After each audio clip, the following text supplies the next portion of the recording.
Part 2, Chapter 6, The Plain of Nimjab. The winds howl like hounds of the underworld, wrapping fingers of sand about the throats of the three men. They shrouded their faces from the blast of stinging particles, fusing in the air as a solid mass.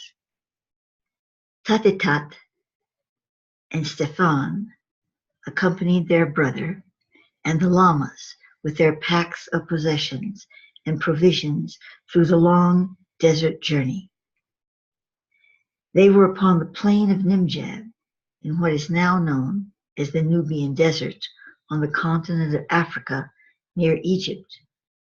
In the distance was the city of Corbel, their destination that day. By evening, they came upon a sand and clay structure, an abandoned dwelling of a goat herd on the outskirts of the city. The three decided to spend the night in the building in hopes that the sandstorm would have ceased by morning. Raismes pulled the coarse cloth mantle he preferred for the rigors of desert life from his head. The flames now burning in the crude fireplace of the old dwelling reflected in the gold of his hair. Stefan smiled softly to himself as he thought how much Raismes resembled their mother in the fine features of his strong face. He knew his brother was thinking of her now. She had always made a special ritual of lighting the hearth, and when they were children had told them the story of Marogorian, the fire goddess. Raismes placed his long form upon the floor, closed his amber blue eyes, and dreamt a dream of a man who was not just a man, and a crown of gold that became a crown of thorns. Before I continue, it has always struck me in this book and other references that Thoth has made that he walked a lot, that it was like, the primitive times you would expect. And then we have starships, and they're going around on starships. So why were they walking? It's kind of a puzzle. I don't really have a ready answer for that. But it feels like that the starship travel was very specific, meant for just specific purposes. They couldn't just take it like a taxi. I don't know why, but that seems to be the condition. And of course, Raismes, after his initiation, he could have, as Yeshua did, dematerialize and materialize another place. He could have bilocated. In fact, I think he did bilocate. He did do this materializing thing at times. So again, here he is walking and suffering the path of the desert. Of course, he's with his friends. Perhaps they couldn't dematerialize. I doubt they could. So there are all kinds of situations that could create this kind of scenario. But I thought I would mention it because it is interesting. And the other thing I notice here is that he says he resembled his mother. Well, Raismes was rather transformed from KYI'RA. And KYI'RA came out of Maya's womb. So you can see here that even as Raismes, he still had the genetic properties. They might have been advanced, as it were. I believe advanced was what was going on there. But they still were present enough that the brother could see a resemblance between Raismes and their mother. And so now to continue. At the break of day, the sun shone clear in an azure sky. Massive dunes rose before them, like plumes of crystal froth in a sea of gold. Upon the horizon lay Corbel, an island amidst the sea, and the three travelers, fishermen, long from the shore. As they approached the center of the city, Thoth Boy, I can't say that. It's Tatetat. You can see why I can't say it. Tatetat. Questioned his brother, and somewhat anxiously, whom is it that we seek? Where shall we go? Thoth Raismes replied, we do not seek. We shall not go. And with these words, he seated himself upon the steps of a large fountain in the central plaza of Corbel. After a moment's hesitation, his brothers knelt near him. Several hours passed, and like a stray pup, Tatetet's stomach began to whimper in gurgling pleas for food. Stefan smiled. Raismes studied the billowing clouds of the plaza, the billowing trees of the plaza, his gaze undisclosing in its manner. If nourishment were not to be soon forthcoming, Tatetet decided that he could at least feed his soul with some sweet melody. He took his flute from the lama's pack and began playing a mournful song, perhaps in sympathy to his hollow stomach. Not long after he began playing, a woman approached the three, her hand on her belly full with child. She walked directly up the fountain steps to stand before Raismes, who was still sitting quietly. She was young by the standard of the time, her blonde hair tangled and damp in the noon heat. Ice blue eyes glared down at Raismes, and a frown seamed her otherwise perfect brow. Well, are you not the one I have been sent to find? Hurry, for he awaits you. The brothers followed the servant girl to a large building across a pleasant stream which wound its way through mulberry and hawthorn, both flora imported to the desert city. It was a well-irrigated municipality, exhibiting several artificial streams, such as the one they now forded over a narrow bridge to reach the rambling structure of clay and sand bricks. The young servant waddled with complicity by Stefan's side, giving him sideways glances, suggesting that despite her motherly condition, she was without a male companion. From an upstairs window, Hoskohole peered rather nervously at his guests. He had been told by his sender to prepare these men for an auspicious adventure. A sender is one who orchestrated gathering together resources for the construction projects of the Sunborn. Hoskohole received much of his business from a sender.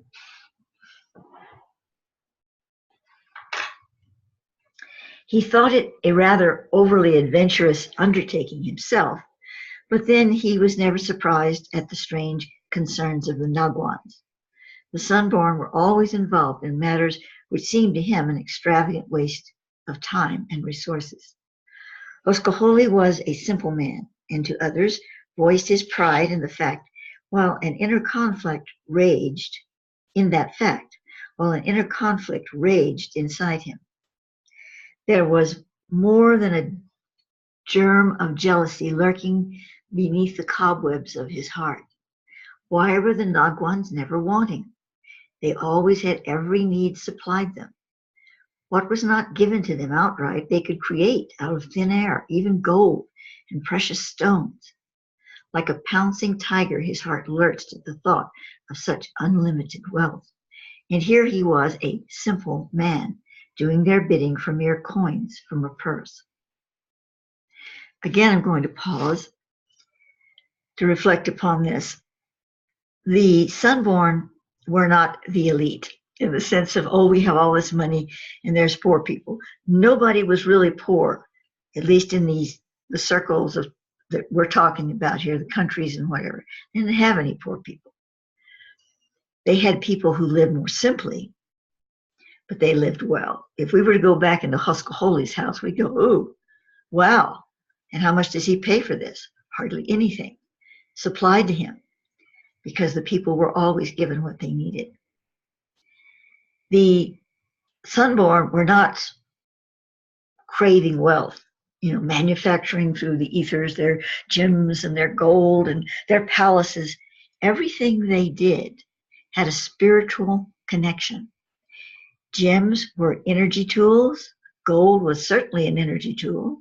And every building they created, was an energy tool.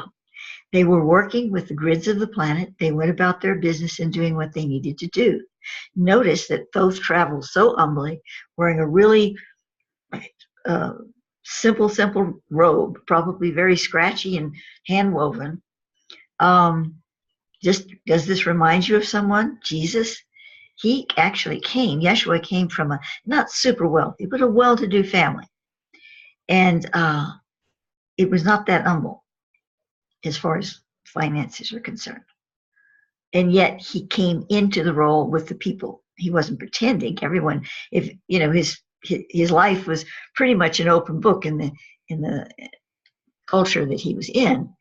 People could easily find out his family and whatever, but he just chose to travel humbly among the people. And that's what Raismes is doing here. Because Raismes' family obviously was well-to-do. They were a part of the great city, you know, and his father was the head of all of that. Okay, so we continue.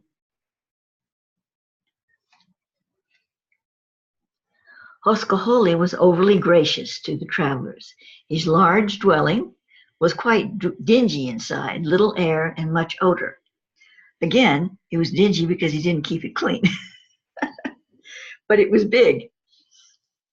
Tatetet did not attempt to conceal his displeasure in the wrinkling of his nose when he first entered.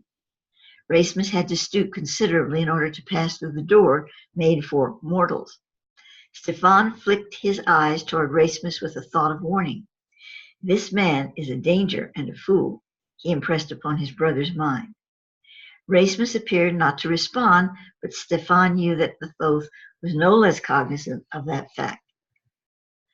It had been arranged that Hoskoholi, a trader and supplier of working men, put together in advance what would be necessary for the brothers to begin a building project in the desert some 85 miles from Corbel.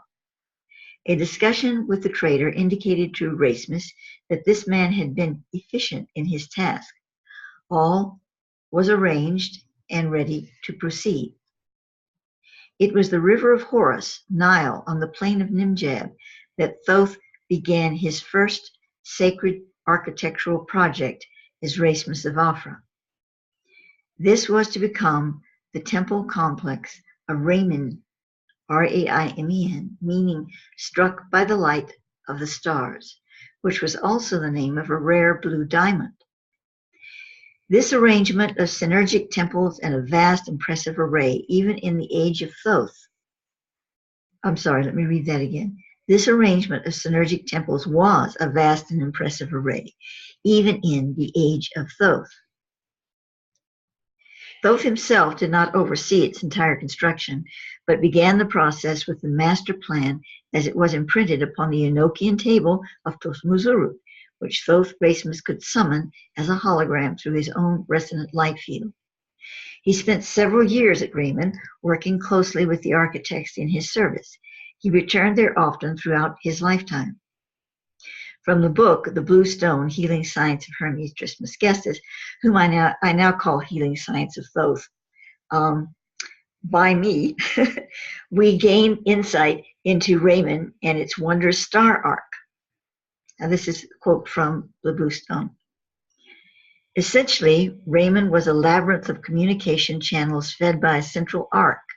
Beings from other spheres came in their ships of crystal. Some starships landed and exchanged communication on a personal basis with Thoth and his disciples, his close disciples. But the majority of contacts were made through the ships hovering above the arc and transmitting light mathematic information into the complex through the receptor arc. A description of Ramen was given by Thoth's son, Thoth, some years after its completion. Oh, well, I'm going to start calling him Thoth instead of Tatetet. I wish to set down the glory of the blue diamond, Thoth said, so that ages of man unlimited on the horizon may know of its splendid majesty. Well, I'm sorry, that's not the case. This description was given by Thoth. Tatet, Thoth, and he's saying, I wish to set down the glory of the blue diamond, so that ages of man, unlimited on the horizon, may know of its splendid majesty. It lies reposed near the ribbon of the river of Horus, with the sun, the moon, and the polar star as a triazimuth. Now, let's see. Oh dear, I'm sorry. The notation is inside the paragraph here because it's not been. Well, anyway, let me try to find the rest of the sentence. It lies reposed near the ribbon of the river of Horus, where the sun, the moon, and the polar star are a triazimuth crowning the blue diamond. Now, the notation that interrupted that sentence says, azimuth is defined in Webster's dictionary as a distance in an angular degree in a clockwise direction from the north point, or in southern hemisphere, south point. Arc of the horizon measured clockwise from such a point to a vertical circle passing the zenith through the center of a star. So Thoth's use of triazimuth is in reference to a trinity of interdimensional azimuth points.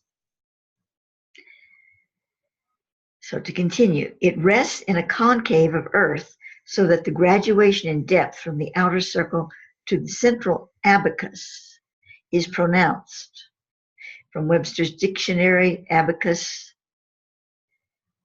a slab forming the upper part of the capital of a column. I thought it was something you counted on, like little beads on a string. Anyway, that's what I have here. Raiment is held within a circular perimeter of wall, the substance of which is sandstone and granite, affixed with clay, giving a red pigmentation to its nature. The wall is a dimension of 70 staves in height, approximately 65 feet. Whoa. Therein is to be seen a labyrinth of grandest nature, aligned in terraces of structures connected by hallways, some of which are open to the sun. There are buildings of sacred sciences and subsequent divisions of knowledge therein. There are chambers of worship and spiritual contemplation, and also the physician's hall, that great birth of wisdom in which the wholeness of the body is released from the aggregations of disease. We're still reading from Thoth's journal, I guess, or whatever. In the center of the concave is sustained the royal diadem, the abacus of Raiment. Here presides two master temple pyramids of Ha-Emnon, and Ra-Thoth. Between the two is raised the star-struck ark. This is ARC, not ARK. The temples are placed as to form an azimuth of energies through the ark. As a shining rainbow, it traces the mounting of the sun into the terraces of heaven, whilst the temples hold steady the course of the earth. Circling these three structures are positioned the stone sets, there being a total of 12, which are aligned to the motion of the stars. The diadem was indeed awesome to behold, especially at night, as the pyramids were coated with a phosphorescent blue cast. The ark was inset with multicolored tiles and strips of gold and silver. The innermost part of it was a composite of baked clay and alchemical metals. Only the outline of the ark was painted with the night-shining dye in a golden shade. Both pyramids bore capstones of transmuted gold, each carrying an immense, finely faceted blue diamond in the crown. The diadem was a large circuitry of positive or active current, which established a force field with the negative or passive anti-current of universal bodies and interdimensional starships. Wow. I can't even begin to imagine what that not only looked like, but what really it was actually doing with all those dynamics involved. So that appears to be the end of Thoth's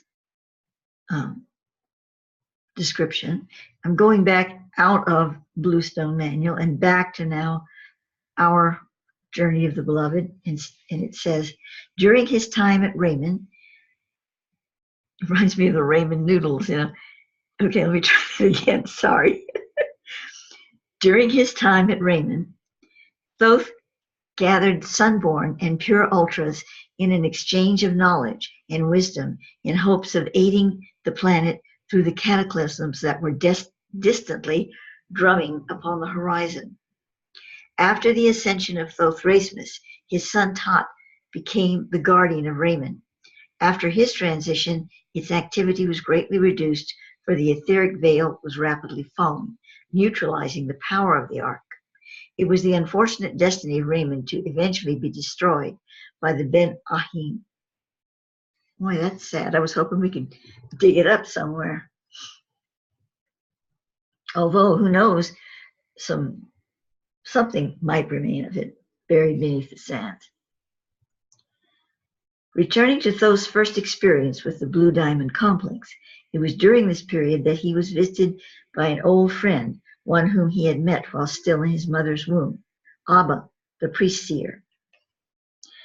Thoth bent his broad shoulder over the marble table, studying intently a blueprint drawn on the papyrus, sealed in a substance resembling acrylic, yet made from beeswax on a panel of polished wood.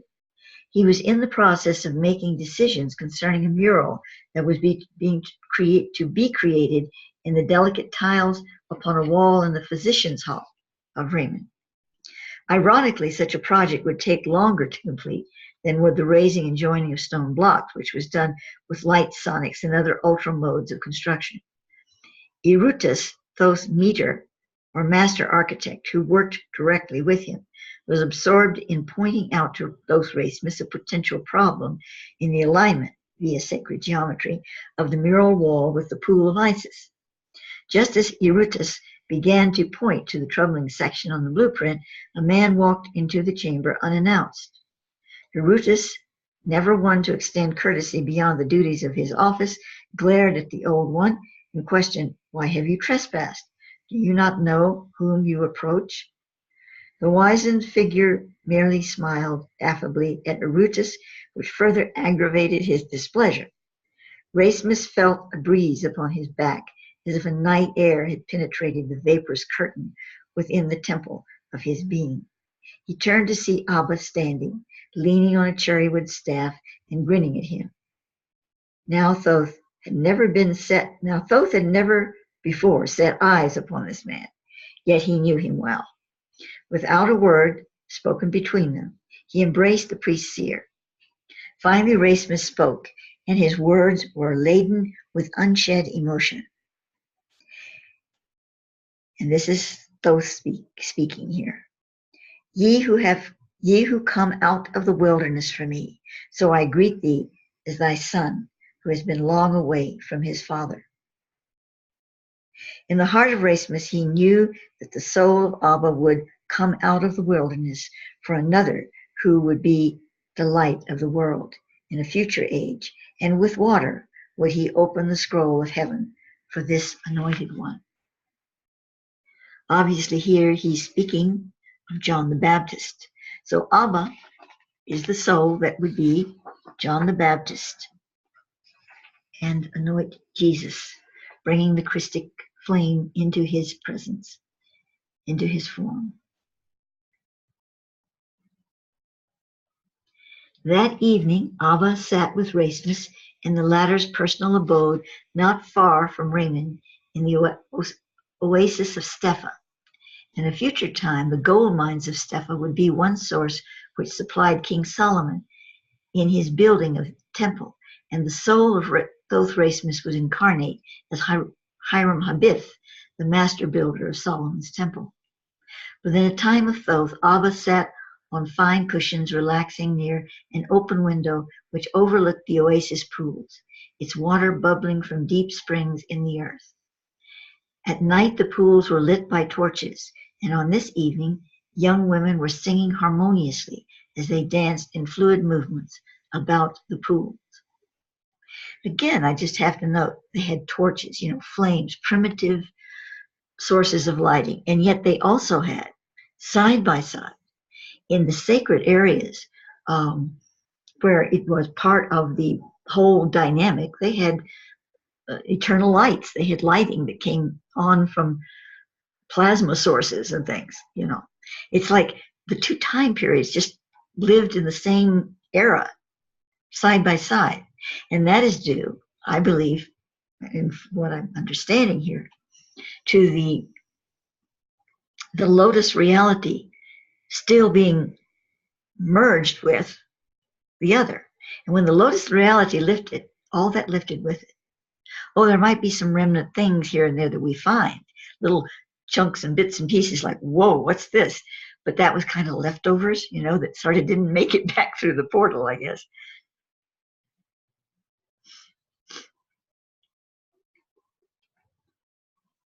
As Raismes entered the room, Abba turned to him and said, Tatatet tells me that the people call you Sati, meaning one who has taken the initiation of spirit. The time has arrived that they shall know you as the Thoth. There are dark clouds stirring in the east. Babet is calling himself. The Thoth returned. A vision was given to me before your birth that the hand of the black magicians would rest on Babet, even as he sucked at his mother's breast. They have claimed him as their own, yet he denies them openly, maintaining he abhors their path, and that he, Babet el Hafaren, is the incarnation of Thoth Muzurut. I have sworn upon the cross of the Solar Legion to uphold the truth of the Masters of Light. It is from this vessel I drink, and it is from this vessel shall I baptize thee. There's a notation here. The Solar Legion was composed of Sunborn, whose function as a group was to oversee the authority and work of the Sunborn or shepherd race on the planet. Thoth Raismes knelt before the priest-seer Abba. His voice melted in deep resonance with the female singers outside the window as he spoke. I, son of Ithaka and Sha'Maia, doth consign to thee my plight.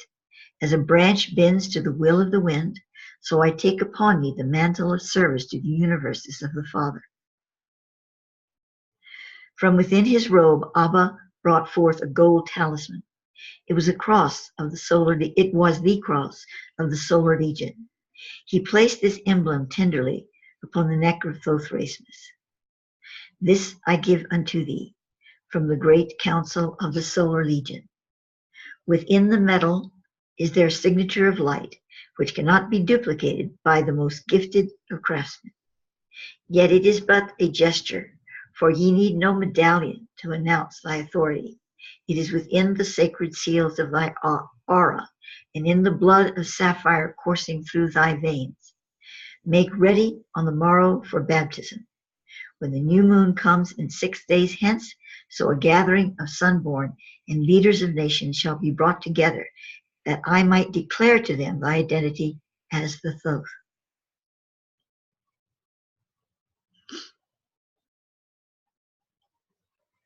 In the night, Raismes dreamed he was a KYI'RA, standing upon the altar of the sun. He looked up into the ebony vastness to see the stars configure into a great spiral through which his soul ascended. Fiery spheres of light moved into his body, each sphere merging with points of consciousness in his being. He heard a mighty sound, likened unto a whirlwind, and in the midst of the spiral of stars, there beneath the solar disk, was a tree of brilliance upon which were suspended 9 beings. These beings resembled transparent human forms, without sign of features, all lit by an inner flame of splendorous light. Raismes recognized himself as one of these beings. This his heart spoke to him, for no discernment could be made otherwise. From out of the center of the tree, a voice was heard saying, I am the son of the sun, S-U-N of the Sun.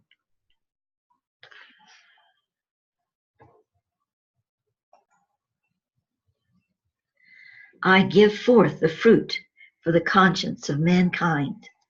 I send one who is kindred to the spirit of the world.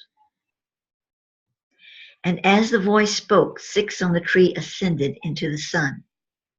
2 descended into the lower world, and 1 remained upon the tree. Then thunder sounded, and lightning fielded a gray sky with purple slashes of fire, and the tree of light became a tree of sorrow.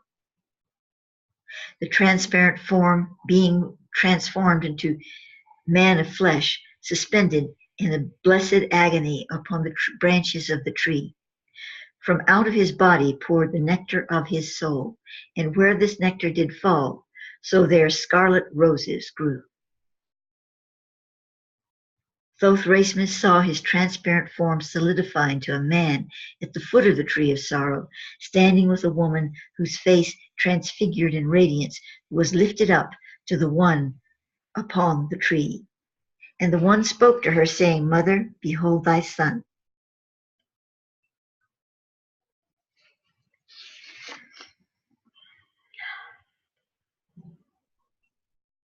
And he turned his eyes toward the man at her side.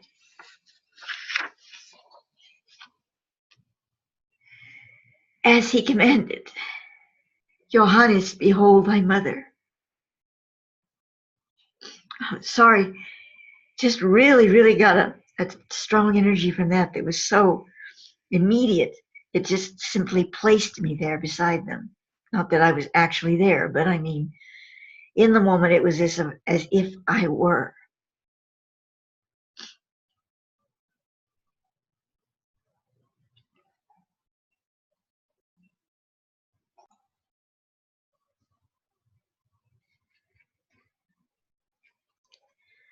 The man, oh, I did read that. The man at her side, as he commanded, "Johannes, behold thy mother." Sorry, I had to take a pause, and I forgot where I was. As sudden as a leaf is blown from a tree, so Raismes was no longer at the foot of the tree of sorrow with the Lady of Light. Now he was in the body of a white falcon, flying high above the earth and descending again upon the altar of the sun. As he shapeshifted back into a man, the falcon cried, "I am 9 who are one, yet no man can know the number of the elders of heaven, for their secret is engraved upon the foreheads of the sunborn, and shall be revealed to the mortal storm." With this, Raismes awoke suddenly. He lay in deep meditation upon his dream until finally a restlessness brought him to his feet, and he sought the still serenity of the pools of Sepha as his companions of the night. The Thoth bent near one of the pools, gently tossing a white flower into its limpid eye. As he did so, he looked up to see Abba on the opposite side of the pool. He knew instantly that the priest seer was not in his physical body, for there was a glow about him, and his features waved in the moonlight. Abba was coming to him from his dream state. No words were spoken, yet thoughts were exchanged between the two sunborn. Thoth asked of his friend, "What is it that I may know of my dream vision? For I am sorely without compass, and my ship is moving to and fro upon the sea." Abba's mind entered the vision eye of Thoth and revealed to him that which had been hidden from his sensitive sight. In essence, Thoth Raismes was shown that his soul had been one of 9 who had formed the first Adam Kadmon, or Adam man. The Adamic or Adam Kadmon was the preeminent race of the human beings on the supraphysical plane that were karmically embedded into this planet. Thus, they were the superior inheritors of the earth. The first of these Adam Kadmonis was a composite being engendered through the focus of the 9 souls. Thoth had seen in his dream on the tree of light. Abba informed him that this tree was the Saphira. It would later be known as the Sephirothic Tree of Life, which is the schematic for the Hebrew Kabbalah, the ancient teachings of the realms of spirit. The Sephirah was spirit, anchored in the earth and moving as a current of cosmic force throughout the universes and angelic realms. Before I continue, I notice he says the Adamic or Adam Kadmon was the preeminent race of human beings on the superphysical plane that were cosmically embedded into this planet.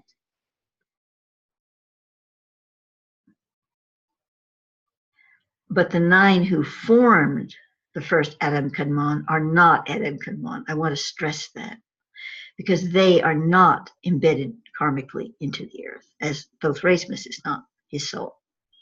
So I just wanted to make that distinction there. In the beginning of this universe, when the etheric veil was rent asunder, the 9 souls, well, there's something wrong with the sentence. It says the 9 souls that Adam Kadmon separated. That's not what it means. And even if I said the 9 souls of the Adam Kadmon separated, that would not be correct either. So just understand that that's not a good sentence. But these 9 souls who form the Adam Kadmon, that's what it needs to be saying there, separated.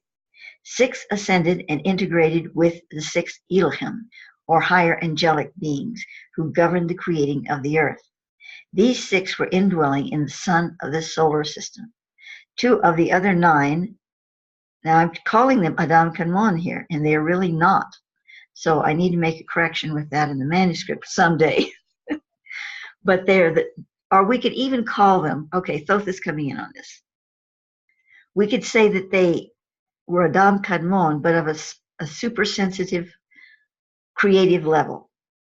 And if we say that, and if we call them Adam Kadmon from that perspective, then we would have to say the race that came out of that would be the ones that were attached to the karmic evolution of the planet. Because these beings, these supra Adam Kadmon, were not. So let's call it that way.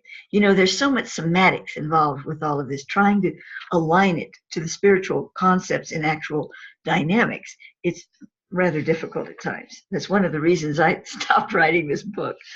Not the main reason, though, as I stated. So let me try that again. 2 other of the 9, I'm going to say, supra Adam Kadmon souls, descended into the lower heavens. 1 of these 2 entered specific incarnations in the earth of that realm, but did not embrace the karma of matter.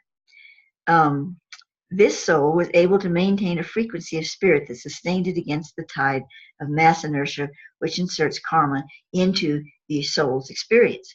Now, the second of these 2 souls would move into the matter world so that it may carry the divine mystery of the sacred body, Adam Kadmon, which is in essence an angelic blueprint through the layers of their half-light realm, impressing it with the memory of return and the light codes to the way home. 1 soul then was to remain on the tree of light until a future age when it too would incarnate only once in the lesser earth. This soul would bring the pure undescended light into a harmonic moment of redemption for the world in the body of just Jesus Christ, or Yeshua. It would become merged with the incarnating soul of the Adam Kadmon, who had taken the karmic path, not in punishment, but as a great spiritual tithing for humanity. I'm now calling that soul, as I said, the Osiris soul. In the past, I related it through, I called it, I think it was the Nathan's, the Solomon soul, relating to something that Rudolf Steiner had said once. But I wish I hadn't done that because it's kind of confusing. So right now, I'm calling it the Osirian soul. The 2 souls would be as one in the body of Jesus from the age of 12 until his baptism. At that time, the karma soul would ascend and the grace soul would receive the 6 Adam Kadmon Elohim souls. No, I've got that wrong. I just skipped a whole sentence. Let me try that again.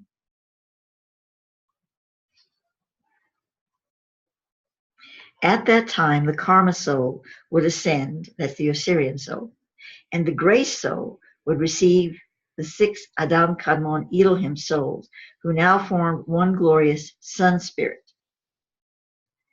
This composite being carried the presence of the Christic archangel into union with the pure, inviolated soul which remained in the body of the Master Jesus.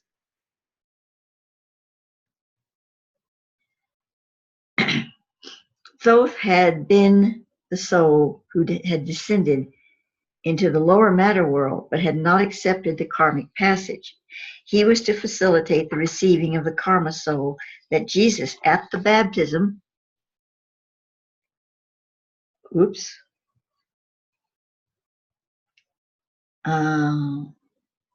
into the higher heavens. Okay, that's not a good sentence, but he was to facilitate the receiving into the higher heavens of the karma soul from Jesus at the baptism. This accomplished, he was then to interface as a layered soul with the Apostle John and act as an anchor of light for the Christ in his giving up of the Holy Spirit upon the cross. He would continue to dwell as one of the 2 souls of John for most of the remainder of that apostle's life. Now that's interesting, 2 souls, because in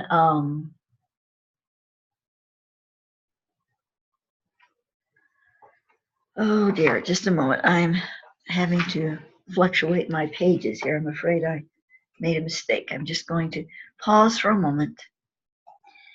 As I was commenting, I believe in the information I received on the layering of souls and all of this, that for the most part, 2 souls would have not just been 2 souls. There was a set number of souls that would have come out. I think it's 5.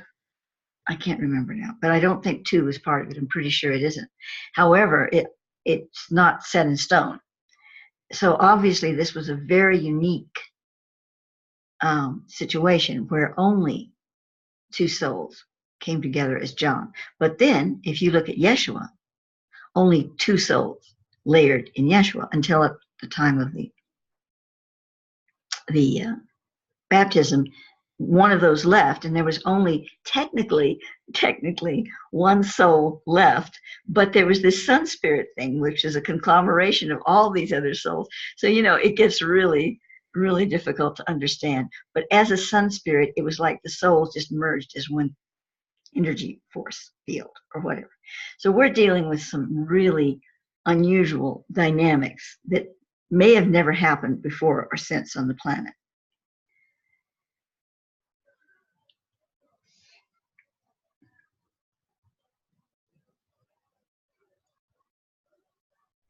The life of his service to the Christ in Jesus was yet to come, although his Abba unveiled the future Akashic record before Raismes' inner eye. The Thoth lived the experience in the seat of his soul, where time is not separated by past, present, and future. Thoth Raismes, overcome with emotion, knelt before the astral body of Abba and wept.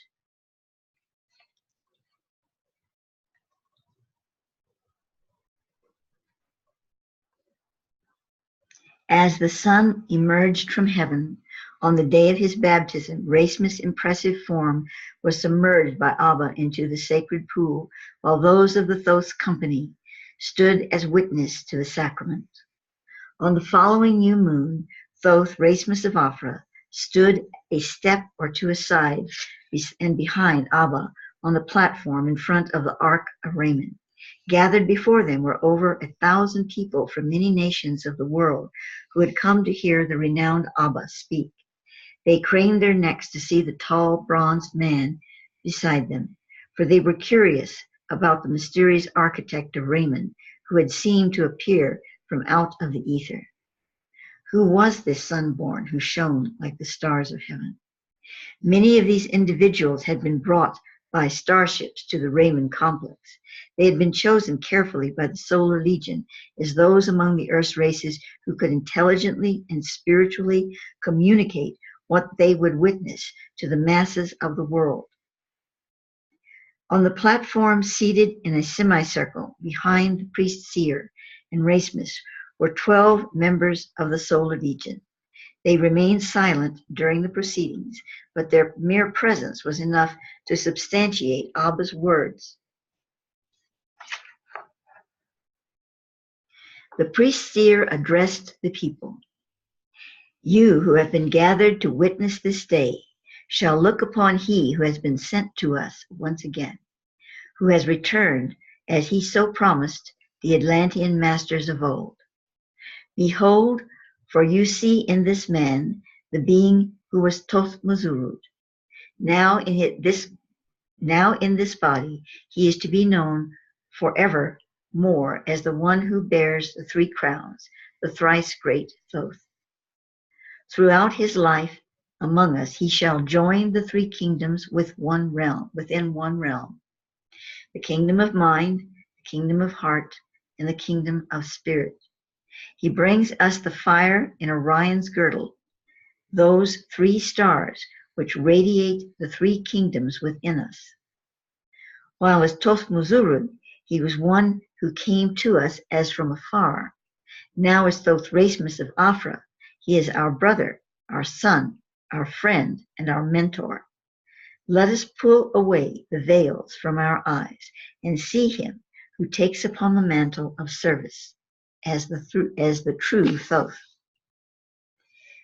The people jostled in expectation as Raismes stepped forward. He wore a white linen robe edged in purple. Around his waist was the girdle of Thoth. The talisman of the Solar Legion was about his neck, and a band of golden weave encircled his forehead, covering the 3 red dots of his birthmark. He wore his hair long with a braid down the left side, and the rest of his locks flowing just below the shoulders.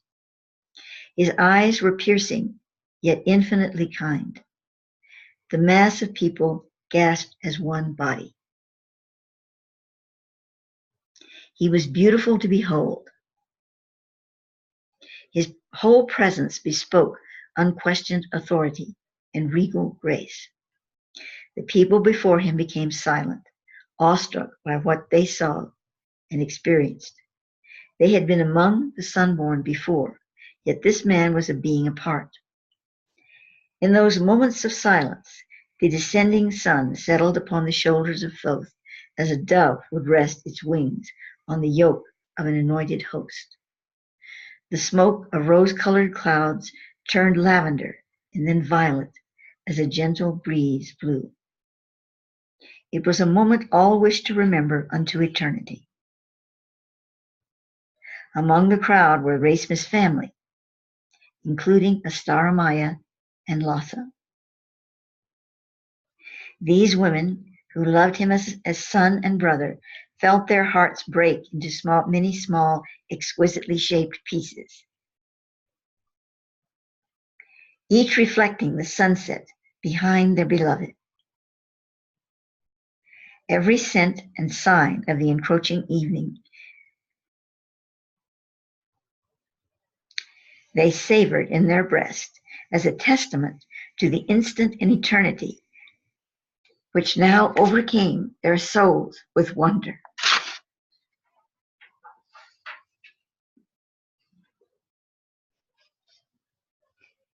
As you can tell, it's kind of difficult for me to read this because I remember standing there.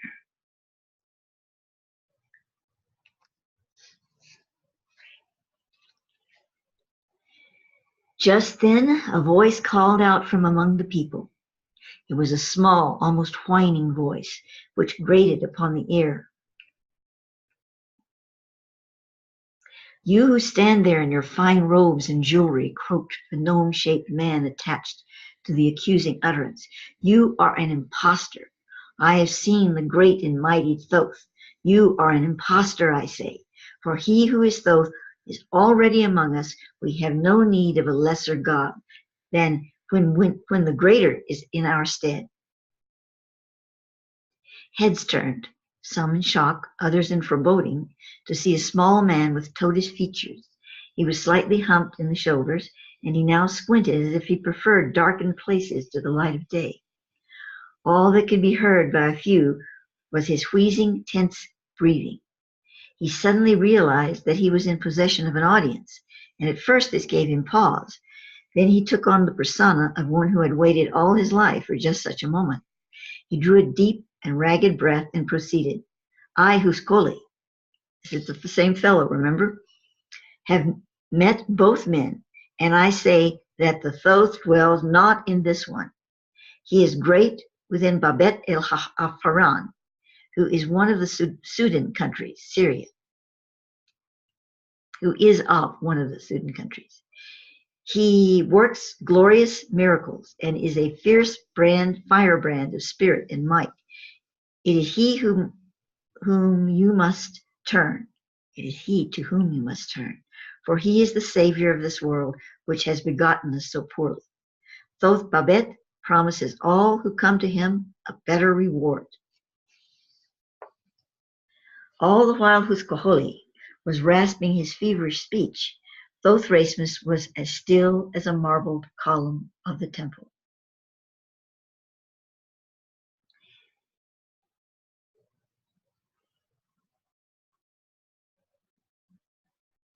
His countenance remained brilliant, his eyes two vessels of golden blue light. Huskoholi's fierce projections paled before Thoth's simple grace. He was both the lion and the lamb. They were at peace with him, and no triad of words could impale him upon the sword, for he was the sword from out of the mouth of the gentled beast. There was no more to be said.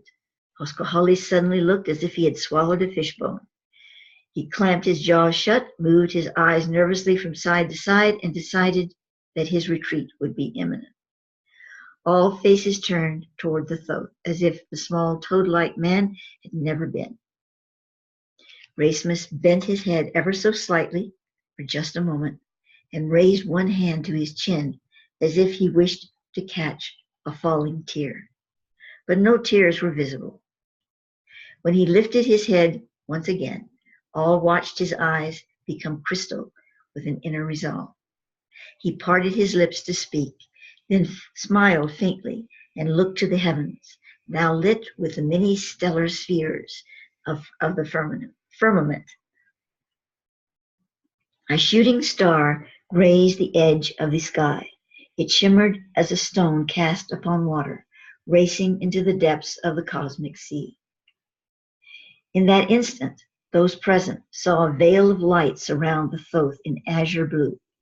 It then departed as swiftly as the falling star of the eternal way. Thoth Raismes looked back upon the people. His ensuing words bore fruit upon their weighty limbs, and the assembled knew the rightness of his soul was theirs to harvest. He said unto them, I know thee who art among thy dwelling, who visits the sacred places of the soul, and who longs for the company of angels. I know the one within who stands at the gate while others pass through and burns with a fire ravaging all things undone in this world. I witness thee who art taken down into the depths of the craven tangle, where fear lies in wait and scavenges upon the bones of less hardy pilgrims.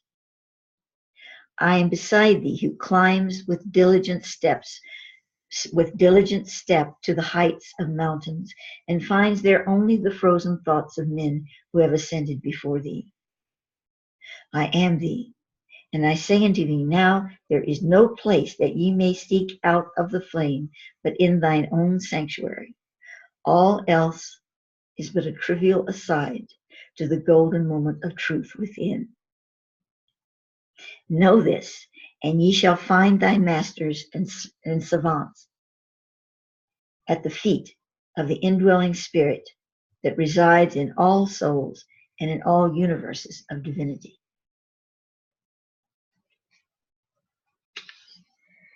And thus that day of revelation came to a masterful closing. It expired upon the lips of a mortal world as it chanted the song of angels, and Thoth Raismes of Aphra became a single note, lifting in perfect melody on the winds of an eventide. long ago. Wow. And that concludes chapter 6.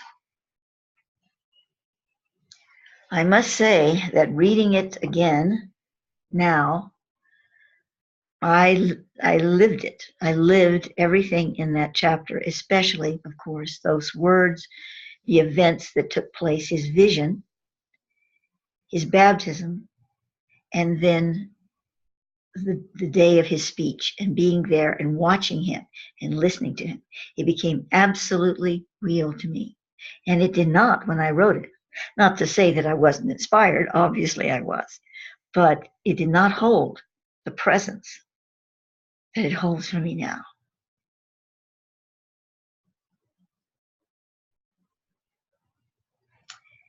And so that concludes this video.